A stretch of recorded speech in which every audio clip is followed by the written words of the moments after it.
My parents had always been an inspiration to me. They were living the dream and sharing that dream with me every day.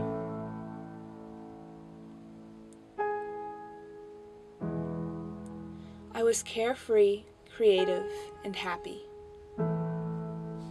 My parents, though they were busy, were always loving and caring. They encouraged me every day to follow my dreams as they had followed theirs. But never in my wildest dreams did I imagine I would be an orphan at the age of 12.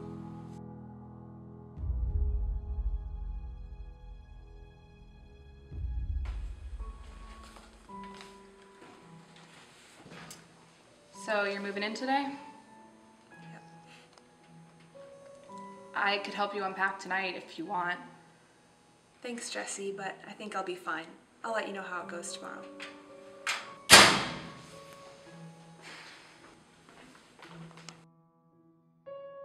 At the age of 18, I inherited the old house. I had mixed feelings. Though I knew the house hadn't been changed in the 6 years I was gone, I also knew it wouldn't ever really feel like home.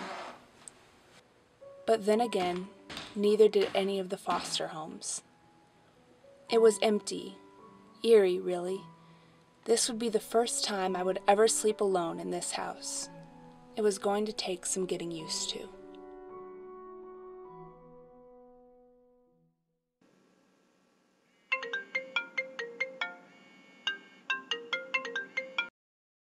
Lydie? Hey, Jessie. How are you holding up? I'm okay. Yeah, I was thinking today, that bike ride is awfully long. Do you want me to take you home tomorrow? Actually, that sounds kind of nice. Thank you. Okay, good. You sure you don't need anything else? No, I just want to be alone here for a while. Well, let me know if that changes. I'll see you tomorrow at school. All right. Thanks. Bye. Oh, you turn on this street. I remember where it is. Local news. Police have reopened investigation of a case from 2009 in what previously seemed to be a closed report. In April of 2009, two local photographers, Trent and Lydie Hanlon, disappeared. Lydie, they should have called you. You shouldn't be finding this out from the news. You need to call them.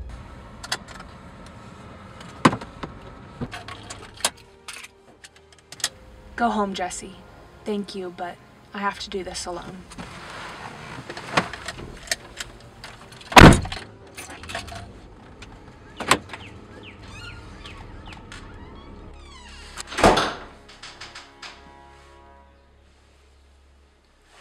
Hello? I'd like to speak to someone regarding the Hanlon case. I'm their daughter.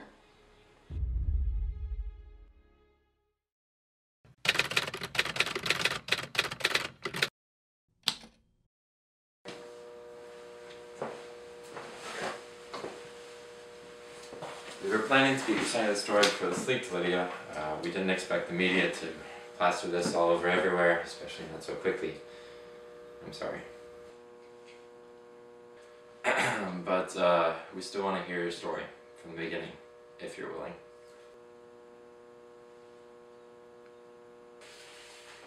So, from the beginning then, when they left for the trip? It was May 8th, 2009. I had just turned 12. I knew the trip was a big deal, but I obviously didn't understand much about the situation over there at the time. I just remember it being very sudden. I didn't know they were leaving until a couple days in advance. Before I could blink, they were in the car waving goodbye to me. And after that? They kept in contact with me for the first couple days. Always late at night. At the time, I just thought they were working long days in order to reach a deadline, but then the call stopped. I just thought they got too busy to talk to me. And was that common? Did they often get so busy that they didn't have time to talk to you? I wouldn't say it was common. but it had happened before, so it wasn't completely out of the question. I mean, they were still around, but whenever they talked to me, their minds seemed to be elsewhere. Don't get me wrong. My parents loved me, and I'm sure it wasn't intentional. A few days after the call stopped, I saw something on the news. I don't think my uncle realized how much I saw, but he tried to turn it off as soon as he noticed me watching. He wanted to tell me personally. And that was it. My parents were missing, probably gone forever. A month later, I was standing at their funeral. They were presumed dead. Well, your story doesn't seem to have changed much over the past 6 years. Neither did our report until we found some unexpected evidence a few days ago. We think your parents may have never left the country at all.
So you can't think of any reason why your parents would leave? Go off the grid? No, I don't think they would just leave me like that. I know it sounds like a common thing for a daughter to say, but I don't think they would ever leave me intentionally. We have checked with some of their past employers, but all their photography assignments seem to check out fine. Do you know if they were working on any private projects? Something they may have left for? No, I don't remember anything. They didn't really tell me much about what they worked on. My uncle usually filled me in. That's James Hanlon, your uncle. He died 5 years ago. Yes, that's my uncle. Well, we're having trouble finding any motive for them disappearing, or any reason for them to be threatened in any way. You live in the house that they were in before they died, correct? That is correct. We were hoping to gain access to their computers to see if we could find anything. Are their computers still there? Yes. They should be in the basement. Bring those tomorrow. They could be crucial.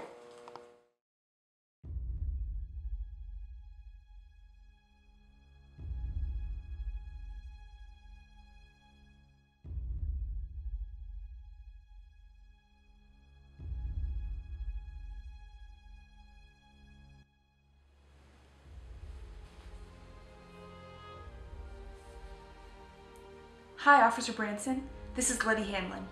Can we move our meeting to an earlier time? I think I found something.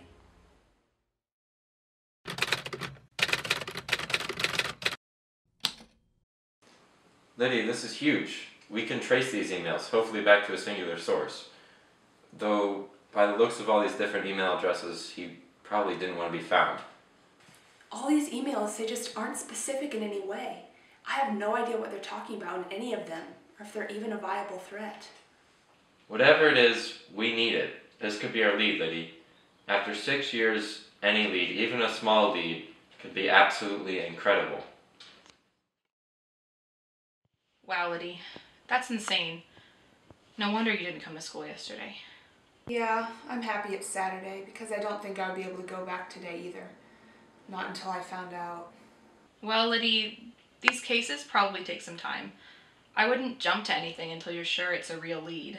I know, but it's a little hard to ignore after not seeing them for 6 years. Lydie, you don't think they're alive, do you? I don't want to put you down, but it's just an email. That's the officer on the other line. I have to go, Jesse. Hello? Hi, Lydie. It's Branson. Well, we managed to track some of the emails. Unfortunately, it's not too specific as to whose email it is. Well, then what did you find? We've tracked it to a company, Grammel. I'm sure you're familiar with the name? Grammel? They're everywhere. Exactly. They made it into the Fortune 500 last year. They own plenty of smaller companies as well. They probably produce everything from the food you eat to the car you drive. That's all you've found out? That it's from an employee in Grammel? Or not even Grammel, maybe a company within a company of Grammel? You want it to be updated. I'm updating you. We're looking into it. We're in contact with Grammel, trying to figure out which employee could have sent these. If you can find anything, any companies they might have talked to, worked with, anything, we have a lead. It's just not specific enough. I can look, but I don't know what can possibly come from this. Neither do we.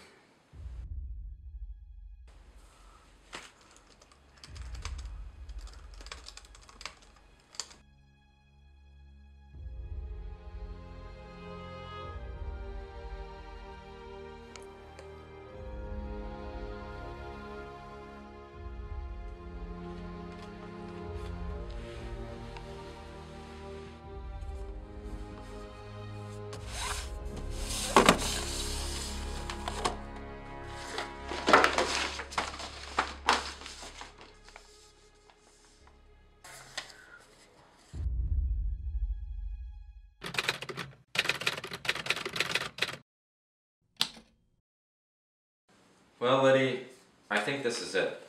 How long it will take to find the exact employee, I'm not sure. But we're going to get on it right now. Obviously something isn't right. What does Troster even do? Primarily car parts. They mostly focus on production. We'll be in contact with their new production manager to find out where their factories are. I have a feeling your parents saw something they weren't supposed to.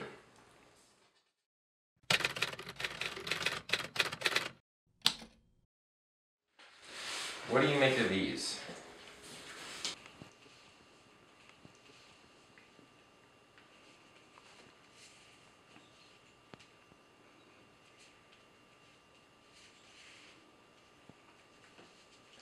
Well, by this part number I can tell what type of car it is, and it's from around 2006. It's a very specialized part.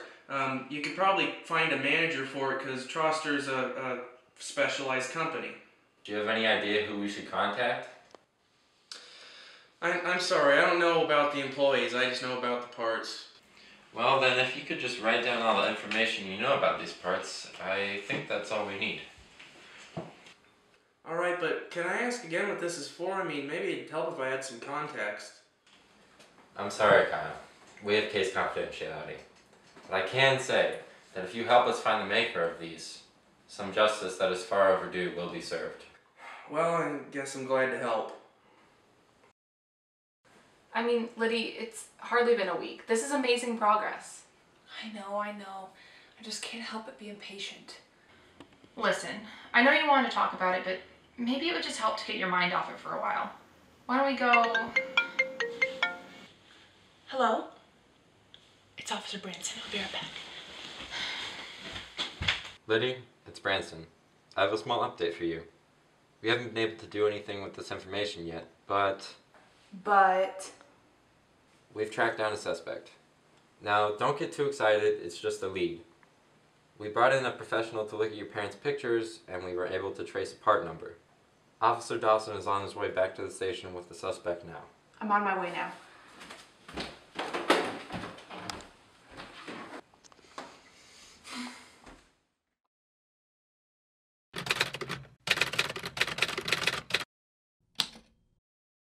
Alright, I'm ready to get this whole thing settled. I'm not entirely sure what you're accusing me of, but I'm pretty sure you're mistaken. Mr. Welsh, were you acquainted with the Hanlons? The photographers? I'm familiar with their work, yes. Have you ever spoken to them? I attempted to contact them regarding a promotional project I thought they would be excellent for. Unfortunately, we had some disagreements. It didn't work out. Promotional? In what way? We were trying to promote safety regulations. Safety regulations? And why would the Hanlons, common missionaries, have an issue with promoting safety regulations? Did they disapprove of them? It wasn't an issue with our safety regulations, no. We were trying to show why consumers should trust her. Trust her. Did they travel for the trip? Why did they have an issue? You haven't answered my question. Yes, they did travel to the factories. They canceled our deal after taking the photos. Were you upset with this? Well, of course I was upset. The company invested a lot of time and money into this. So upset, perhaps, that you continued to bother the Hanlons via email? I kept in contact. Yes. I never... Can you explain this to me, Mr. Welsh? We do not plan to negotiate. We cannot ignore what we saw. As soon as we find an outlet, it will be published. Trent Hanlon. Now, why would they publish a project that they quit? The disagreements were over the outlet, the distribution of the photos. Which were of correct working conditions? Well, Mr. Welsh, have you ever seen these photos before? those are the photos, yes. The photos of your upright, ethical factory? No. No, of course not. These aren't from our factories. Oh, they aren't of your factories? So the folder labeled Troster in their house was obviously of some other companies. It wasn't our factory, but it was their assignment. The promotional project. We sent them to other factories. Of our competitors, I mean, I know it's not the most moral way of doing advertising, but by exposing their practices, customers, they might be more inclined to buy your products for reasons of ethics. Yes. The Hanlons, with all their missionary work and activism. Of course they were supportive of exposing the company. They just weren't supportive of how we were doing it. They considered it to be near slander. It's not slander if it's true. However, this makes me think it's not. Can you explain why this part number was traced back to your company? This is a farce. I don't know what you're trying to... I would like a lawyer.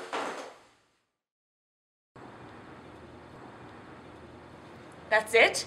He gets off just like that? Lydie, he's not getting off. He's nowhere near No, that. of course not. He's probably going to get a lawyer, and a really great one too, and he's going to get out of it. Lydie, this isn't the end of the case. I think you're taking this a I little want too... to talk to him. Lydie, he's a businessman. He's not going to talk to you without a lawyer. And even if he did, with all due respect, you're an 18-year-old girl, and he's not going to take you seriously. I want to talk to him.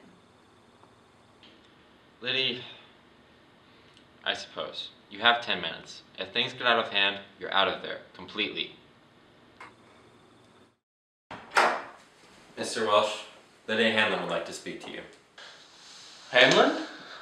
A relative? Look, officer, I already told you. I don't... Mr. Welsh, it won't take long.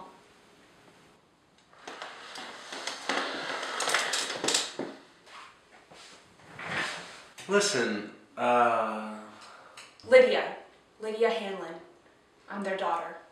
Well, Lydia, I'd like to start off by saying I'm sorry for your loss, but I truly don't know what happened to your parents. Why is your part number in those photos? I already told the officer I won't be speaking to anyone without a lawyer. What did you say earlier? That those photos were a farce? Am I quoting you correctly? Yes, Miss Hanlon, you are quoting me correctly, and I won't say any more So a on farce? A lie? Are you saying my parents lied to frame you? And please, enlighten me. What purpose would they have for that? Just why would they think of the brilliant idea to frame a rich company owner that could very well sue them out of their jobs? Oh, because you had a disagreement over photos? It seems pretty convenient that those photos never got published, doesn't it? You know, I think that if you were really concerned about publishing the truth about other companies, you wouldn't need to create a smear campaign for them. I would think you would want to work with photographers to tell the truth in the best, most genuine way possible, because you're oh so ethical. I told my story. I came here to make things right. I didn't come here to be accused by a belligerent little girl. You want to make things right? Then finish that story of yours, because that's all I think it is. A story. When I have a lawyer. For what?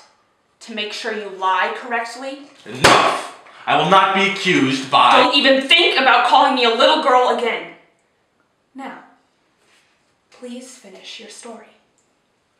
Miss Hanlon, wanting a lawyer has nothing to do with my innocence. If anything, it just ensures I have proper representation and protection in court. And just what are you afraid of being accused of in court? Corruption? Theft? Abduction? Murder?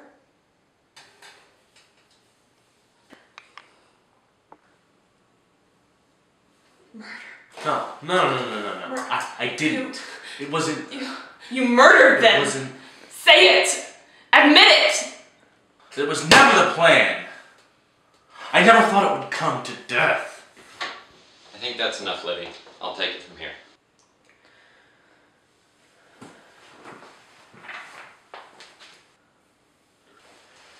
Mr. Welsh. Mr. Welsh, we already have a taped confession. It would be best now if you just told us the truth. All of it.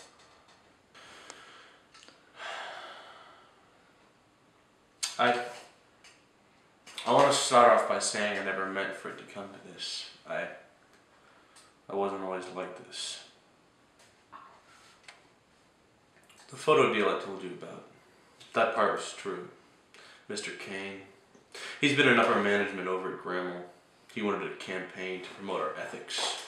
So I came up with a plan to show the competitors' lack of ethics. What he didn't know was that I had been violating Gremmel's ethical policy for the past year. I was praised. I was the newest, greatest young businessman. I had cut production costs down incredibly. I'm sure you can tell how. So your boss was unaware of this? Yes. You see, when you own a company as big as Gremmel, it's easy to overlook some things, whether purposely or accidentally. Yes. So, the Hanlons. As I told you before, they were hired to reveal the working conditions in other company factories. What I didn't expect was for them to investigate so much on their trip. They heard about another factory. You can guess whose. So they took these at your factory? Yes, they did. And as you can imagine, I wasn't pleased. I was at the top of my game, kickstarting a new campaign about ethics, and I was about to be exposed for this? It would be disastrous. I was already in the media.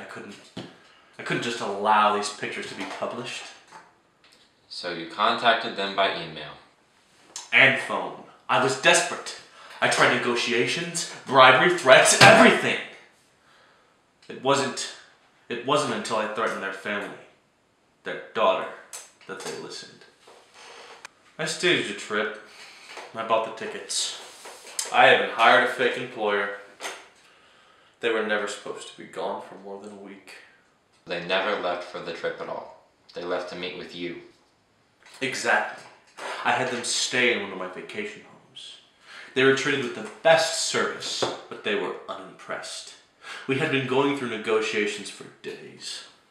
Several meetings, discussions. They were very civil. But on the last day...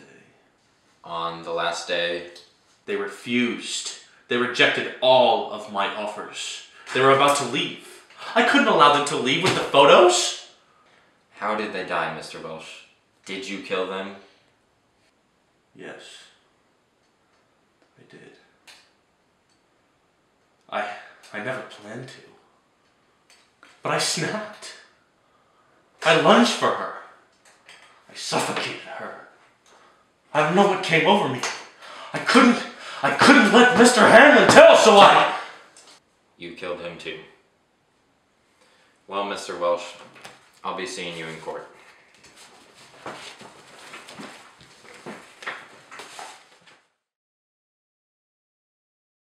It's been 6 long years since my parents went missing. 6 long years of confusion and grief. I had lost all hope of finding out what happened until I heard about the case. I never expected to lose my parents at the age of 12, and I certainly didn't expect them to be killed for standing up for their beliefs. The big house is lonely now without them, but I am so relieved to finally know how they died. For the first time in 6 years, I feel a sense of peace.